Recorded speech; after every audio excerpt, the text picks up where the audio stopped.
Hello, bonjour, bonsoir, tout dépend à l'heure à laquelle vous allez recevoir cette vidéo dans vos téléphones, dans vos postes téléviseurs. Bienvenue dans ma chaîne, my name is Giovanni Baza.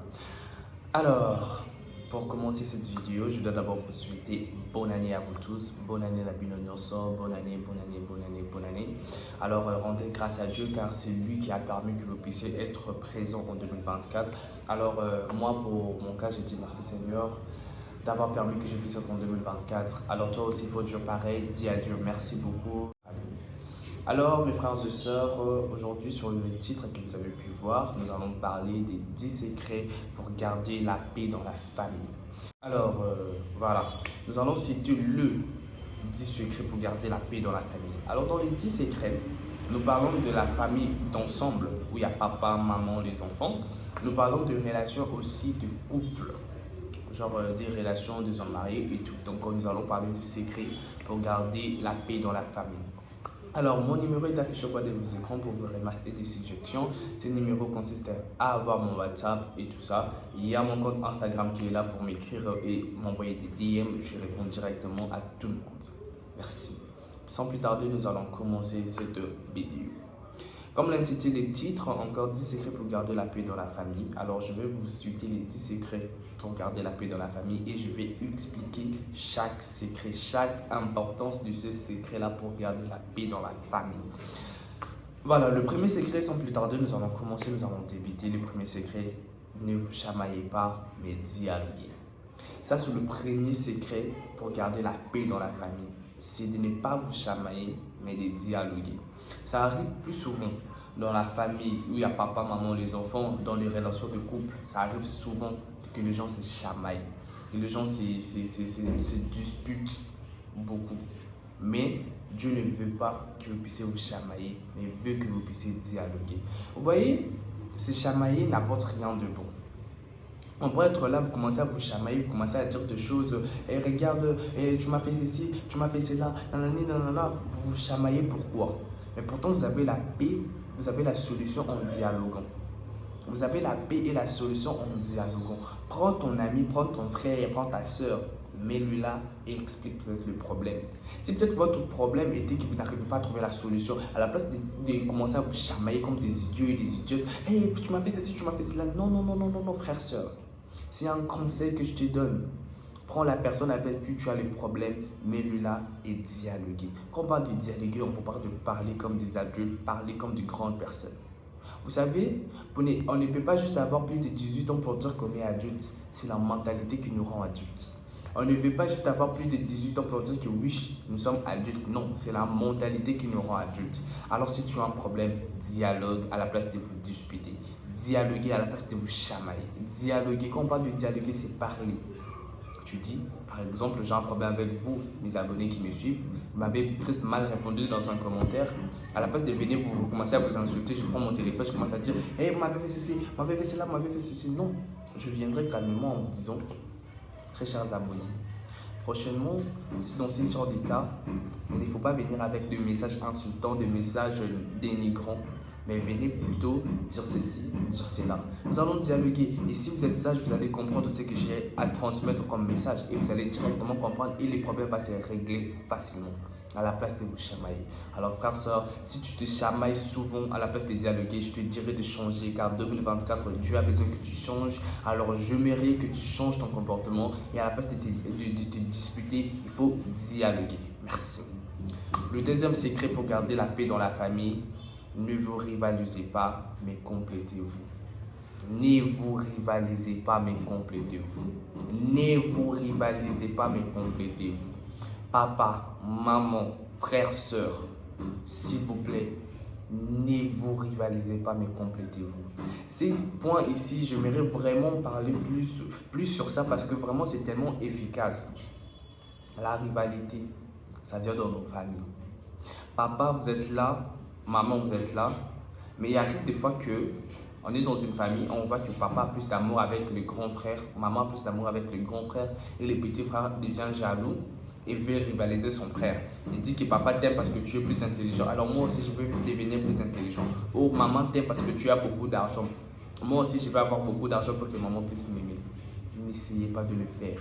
Pas la rivalité dans une famille, pas la rivalité, pas la rivalité. La rivalité entraîne la jalousie. La rivalité entraîne la jalousie.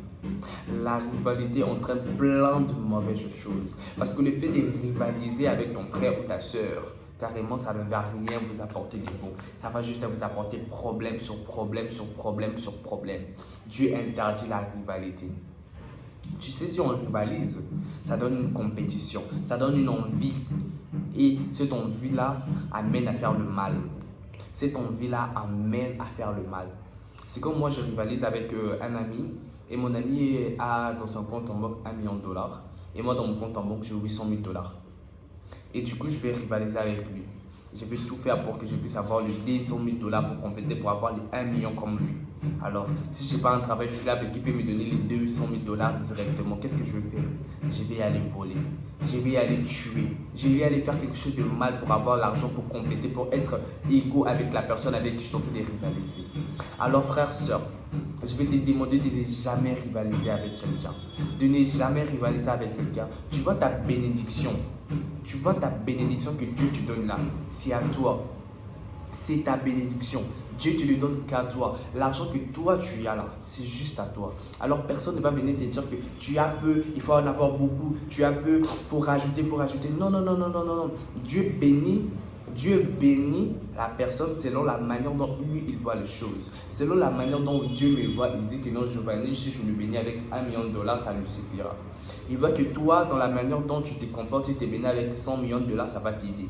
Toi, la manière dont tu te comportes, si tu es béni avec $100 000, ça va t'aider. C'est comme ça. Alors évitez de vous rivaliser. Papa, maman, si vous voyez dans une fratrie, dans la maison, il y a déjà la rivalité en étant petit. Il faut éteindre ce feu, s'il vous plaît, car la rivalité, ça mène loin. La rivalité, ça emmène très très loin. Si ça commence déjà en étant petit, ça va augmenter les niveaux jusqu'à ce que ça va créer des problèmes. Alors s'il vous plaît, ne rivalisez pas, ne rivalisez pas. Interdisez vos enfants à se rivaliser, ce n'est pas bien, c'est un péché devant Dieu. C'est un péché devant Dieu. On a dit ne rivalisez pas, mais complétez-vous. C'est ça. On ne se rivalise pas, mais on se complète. Le fait de dire que oui, tu as $1 million dans ton compte en banque et moi j'ai 800 000, je te donne un exemple petit. Et en fait, c'est complété. Ah, mon frère, tu sais, tu dois me donner les marchés dont toi tu as fait pour que tu puisses avoir le 1 million, pour que moi aussi je puisse avoir, pour que j'arrive aussi à atteindre le montant exact. C'est comme ça, on se complète. Tu me donnes l'idée, tu me dis fais ceci, fais cela, et puis je fais ça et j'ai aussi l'argent idéal pour que je puisse aussi arriver dans le million. Et là, ce n'est pas vous rivaliser, là, c'est vous compléter. Tu me donnes des idées, je te donne des idées. Tu me donnes des idées, je te donne des idées, on se complète. C'est ça qu'on parle de la complétation. On se complète et non on se rivalise. Frères, sœurs, évitons de nous rivaliser car ça n'apporte rien de bon. Merci. Troisièmement, nous avons ne sortez pas seul, mais ensemble, autant que cela soit possible. Ne sortez pas seul, mais ensemble, autant que cela soit possible. Pourquoi je veux dire ça? Il s'est fait que dans nos familles, on a deux papas. Papa travaille beaucoup, maman travaille beaucoup. Le matin au soir, papa travaille, maman travaille. Mais il y a des journées dont papa ou maman restent off. Ils ne sortent pas, ils restent à la maison. Il y a des journées où papa s'est dit ok, le dimanche c'est ma journée, je sors juste avec mes amis et tout pour passer du temps ensemble. Papa, maman, frère, soeur, s'il vous plaît, ne sortez pas seul, mais sortez ensemble si cela est possible. Je parle dans une famille. Si papa, tu es trop busy sur ton travail, maman, pareil, tu es trop occupé dans ton travail. Alors, le dimanche, chaque dimanche, on a toujours une journée pour nous. Alors, on aura la facilité de sortir ensemble. On aura la facilité de sortir ensemble. On aura la facilité de sortir ensemble. Je répète encore, on aura la facilité de sortir ensemble. Un dimanche, là, tu prends tes enfants, tu prends ta femme et tu dis qu'aujourd'hui, nous allons aller fêter tel endroit. Nous allons sortir dans tel endroit. Ça rend heureux, ça fait du bien de voir que non, papa veut sortir avec ses enfants. Maman veut sortir avec ses enfants. Le frère veut sortir ensemble. C'est comme ça. Et non de se dire que oui, et dimanche je pars à l'église, je rentre à la maison, je dors et tout ça. Non, non, non, non, non. Donc tu te dis que oui, moi je vais sortir seul. Pourquoi tu vas sortir seul? Pourquoi tu vas sortir seul? Tu sais, en sortant ensemble, d'être entouré peut-être d'un bon repas, d'un bon endroit, ça donne de l'amour, ça se dit de belles choses en fait. Ça se dit des belles choses. Peut-être l'enfant a toujours caché à dire à sa maman, maman, tu sais, j'ai de tels problèmes. Mais dans un endroit pareil, l'enfant va être ouvert en disant, maman, tu sais quoi, je vais te dire ceci, ça là. Ça montre encore, ça donne encore une confiance dans la famille.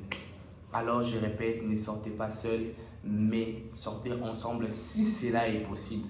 Si cela est possible, sortez ensemble. Jeune couple marié. Jeune couple marié. C'est pas dit que toi, homme, tu veux sortir, tu dis que oui, je pars aux vacances et tout. Tu pars aux vacances, mais oui, ta femme, tu laisses ta femme. C'est quelle manière ça? Comment ça, toi, je vais sortir seul, tu laisses ta femme là-bas? Et tu dis que ouais, je pars aux vacances entre hommes. Non, non, non, non, non, non. Il faut partir aux vacances ensemble. Partir aux vacances ensemble. Partez ensemble, sortez ensemble, ça fait tellement du bien. Quatrièmement, nous allons, ne vous oubliez pas. S'il vous plaît, ne vous oubliez pas. Ne vous oubliez pas. C'est un peu comme le quatrième point, sortez ensemble. Ok? Mais là, le cinquième point nous dit, le quatrième point nous dit, ne vous oubliez pas. Ne vous oubliez pas. Ne vous oubliez pas, frères, sœurs. Alors, le fait de dire que ne vous oubliez pas, ça veut dire que je suis dans une pièce, j'ai des frères et sœurs, j'ai mes parents à côté. Mais j'ai des problèmes qui me tracassent, je les garde pour moi. Je reste enfermé dans ma chambre, je suis toujours là dans ma chambre, sans parler à personne, je reste là dans mon coin. Non. Là, c'est l'effet d'oublier avec les personnes avec qui tu es avec. Là, tu oublies les personnes avec qui tu es. Non, non, non, non, n'oublie personne. Si tu as des problèmes, relate-les avec la personne avec qui tu es à côté. Ne vous oubliez pas. Tu sais que j'ai un frère, alors je dois avoir mon devoir de frère. Si je suis petit frère, je dois montrer à mon grand frère que je suis présent. Si je suis le grand frère, je dois montrer à mes frères et sœurs que je suis présent. Si je suis papa, je dois montrer à mes enfants que je suis présent. Je dois montrer à ma femme que je suis présent. Femme, tu dois montrer à ton mari que tu es présent, à tes enfants que tu es présent. Alors ne vous oubliez pas. N'oublie pas que tu as une famille. N'oublie pas que tu as des frères et des sœurs. N'oublie pas que tu as un mari. N'oublie pas que tu as une femme. Ne vous oubliez pas. Dieu ne nous oublie pas. Alors pourquoi vous allez vouloir oublier les autres? Dieu ne nous oublie pas. Alors pourquoi vous allez vouloir oublier les autres? Alors ne nous oublions pas, s'il vous plaît. Cinquièmement, ne vous battez plus, mais donnez de la joie et de la tendresse. Ne vous battez plus, mais donnez de la joie et de la tendresse. Non, mais moi, je n'arrive pas à savoir, je n'arrive pas à comprendre ces phénomènes-là me tuent. Pourquoi les gens arrivent à se battre? Pourquoi? Non, mais pourquoi vous arrivez à vous battre? Pourquoi? Je vais donner un adage congolais, un adage lingala qui dit Baja macaque. Pourquoi? En français, pourquoi le G de macaque? Pourquoi? Le G des singes, parce que les singes ont toujours la tête. Pourquoi vous toujours agité? Et pourquoi vous allez toujours être agité pour dire que je vais me battre avec toi, je vais te taper, je vais te cogner, je vais faire ceci, je vais faire cela? Non, devant Dieu, c'est un grave péché de vous battre. Pourquoi vous allez vouloir vous battre? C'est ton frère, c'est ta soeur, c'est ton mari, c'est ta femme. Pourquoi vous allez vouloir vous battre? Pourquoi vous allez vouloir vous battre? Ça apporte quoi? La bagarre n'apporte jamais la solution. Mais le fait déjà de vous battre, tu peux rentrer avec le visage gonflé, la bouche comme ça, tu es maintenant défiguré. Tout ça par un sentiment, un plaisir de te battre. Pourquoi se battre? Frères, sœurs, ne vous battez pas, mais donnez de la joie et de la tendresse. Une fois, on m'a relaté une histoire d'une petite fille de 5 ans. Elle était battue par ses parents, par son père. L'enfant avait tellement peur de son père parce que son père le tapait terriblement. Et un jour, il y a un monsieur qui était de bonne foi. Il vient, il voit la fille, il veut lui faire un câlin, mais la fille a peur et se cache.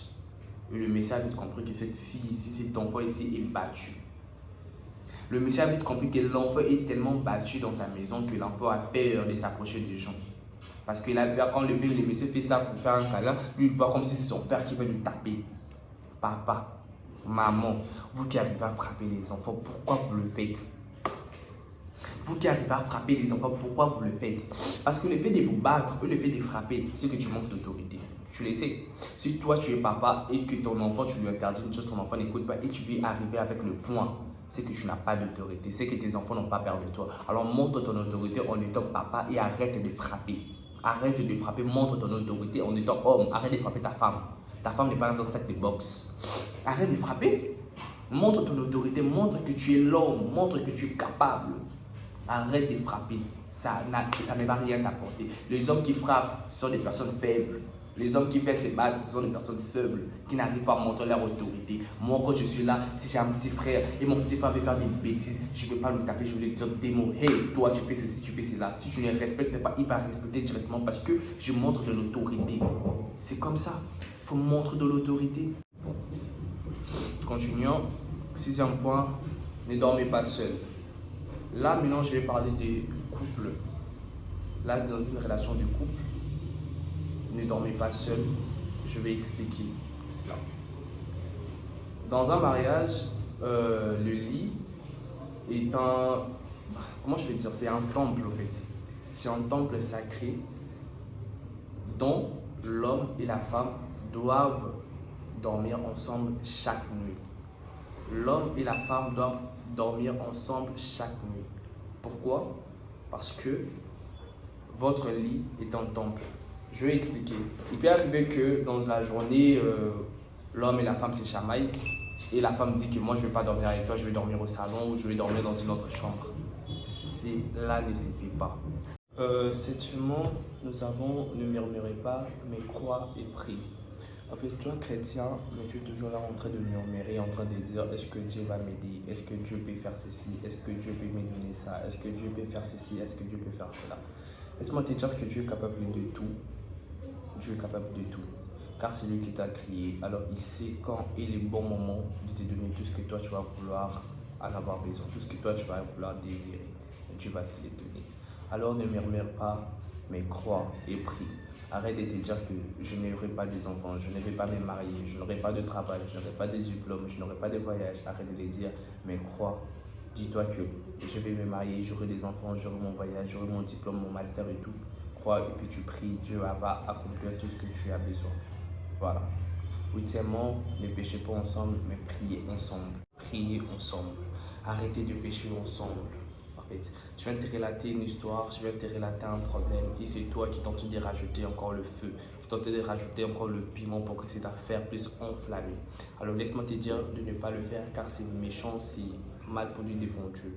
Ne péchez pas ensemble. Si tu as un péché à toi, garde-le pour toi. Essaye plutôt d'aider la personne à t'apporter la solution et non d'essayer d'introduire la personne qui puisse aussi pécher avec toi.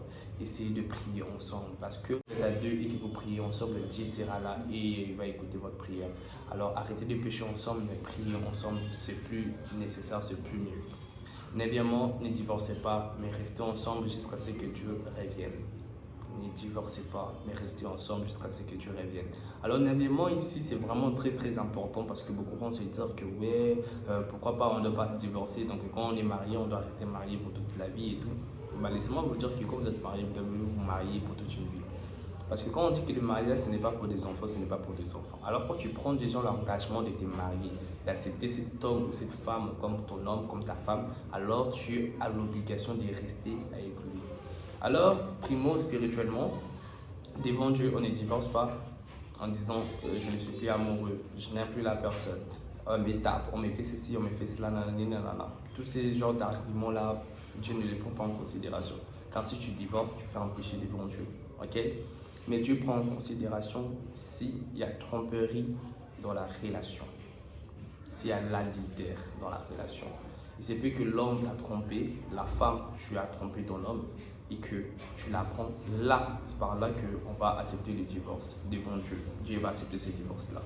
Mais si tu dis que je ne suis plus amoureux, je ne ressens plus de trucs, je vais partir, il me bloque, il me fait ceci, il me fait cela, là, ce n'est pas un divorce que Dieu peut accepter. Aux yeux de la loi, on peut l'accepter, mais Dieu, est-ce que Dieu va l'accepter? Alors laisse-moi te dire que non. Alors ne divorcez pas, mais restez ensemble jusqu'à ce que Dieu revienne. Parce que les couples qui restent ensemble, les couples qui restent ensemble, ce sont des couples solides. Et quand Dieu va revenir, Dieu va vous apporter plein de bonnes choses. Alors restons ensemble, ne divorcez pas. Il faut supporter car tu as pris l'engagement de te marier, alors supporte-le. 10e, et pour finir, ne soyez pas enlevés seuls, mais ensemble. Papa, maman, famille, homme, femme, ne soyez pas enlevés seuls, mais soyez enlevés ensemble.